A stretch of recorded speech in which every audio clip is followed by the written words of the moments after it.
Ya, kalau satu kiai ngajar kitab 2 atau 3 kali setelah maktubah, setelah sholat fardu, biasanya kalau di Ramadan tuh full. Bahkan kadang habis isya sampai 2 kitab, nanti habis subuh biasanya sampai 2 kitab. Nah, kalau kita, karena ini untuk melengkapi apa orang Indonesia lah, dapat berkahnya Ramadan, kalau kita ini belajar kitab atau membacakan ke masyarakat, supaya tahu caranya niatnya orang-orang dulu ketika puasa atau cara pandang orang-orang dulu tentang puasa. Di antara ijazah Mbah Maimun Zubair, guru kami, juga ijazah bapak itu, kalau ngendikan sama masih ingat, ihdinas siratal mustaqim siratal ladzina an'amta alaihim. Jadi kita tidak bisa soleh tanpa meniru orang-orang dulu. Kita tidak bisa baik tanpa niru orang-orang dulu. Karena di ayat itu Allah tidak ngendikan ihdinas siratal mustaqim, tunjukkan jalan yang benar, yang lurus, jalanmu, tapi jalannya mereka yang telah engkau beri nikmat. Jadi Allah menghendaki ini ada master-masternya, seperti Bapak Quraisy punya master Habibul Qadir Fil Faqih, saya punya master Kiai Haji Maimun Zubair.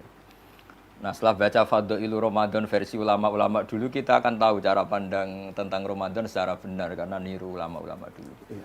Nah, di antaranya adalah paling tidak kita dengan puasa merasa lapar, betapa sakitnya orang-orang miskin yang lapar, terus merasa menghormati makanan karena begitu nikmat. Ketika puasa kita melihat makanan yang kita sepelekan ketika tidak Ramadan, ketika Ramadan spesial semua, bahkan air putih pun spesial, sekedar gedang goreng spesial. Dan itu hebatnya Rasulullah ketika muji Ramadan dengan hal-hal yang lumrah, yang wajar. Lisoim farhatani, farhatun inda iftori wa farhatun inda liqa'i rabbih. Jadi Nabi membayangkan manusia itu apapun hebatnya, ternyata kebutuhannya pokok ya makan itu. Hanya ketika buka itu senang sekali, meskipun nggak punya mobil mewah, nggak punya uang banyak. Sekedar ketemu makanan itu senang sekali. Nah, di sini kata tadi Pak Quraisy cerita, sekedar menghormati makanan itu ya tahunya setelah itu. Jadi benar-benar lukmah satu makanan sesuap pun sangat berarti. Nah, di sini ada syukur yang luar biasa. Jadi nah itu kalau kita tidak baca beberapa literatur yang dikatakan ulama-ulama dulu, mungkin kita ada cerita yang satu yang serius, dua yang guyon. Tapi ini sama-sama penting dalam latihan berpuasa. Misalnya tidur ya. Naumus shaim ibadah, tidurnya orang puasa itu ibadah. Dulu mungkin seperti dawuhnya Pak Quraisy tadi, kita tidak akan sampai levelnya niatnya orang-orang dulu. Orang-orang dulu tuh bisa melihat misalnya, saya kalau sering guyon kalau ngajar usul fikih, semoga para malaikat kalau nilai kita tidur itu bukan hada tarokat tahajjuda, wa hada tarokat duha, wa hada taroka nawafilal khairat.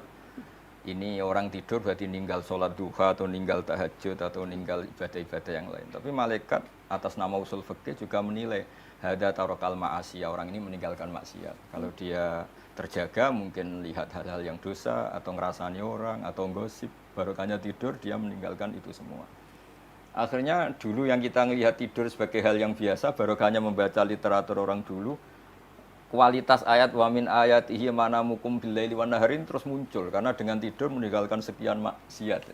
Nanti kalau dilihat para ahli kedokteran mungkin akan memuji itu sebagai rohah, sebagai istirahat yang menjaga stamina dan sebagainya. Nah, barokahnya kita sebagai kiai baca dan umat kita ajarin terus, mereka akan tahu cara niat bahkan saat tidur. Sehingga dulu kita kalau puasa itu senang sekali. Biasanya kerja, tidak kerja, biasanya apa tidur aja dibiarin. Yang dulu dianggap tidur jam 9 itu buruk gara-gara semua kiai khutbah naumul shaim ibadah. Dimaklumin gitu. Nah, cara makluminya gimana? Caranya tadi kita jangan berpikir negatif, wah ini kok puasa kok tidak baca Quran, kok tidak duha malah tidur. Tapi kita beri poin lah kalau ini tidak maksiat, kalau ini meninggalkan hal-hal yang buruk.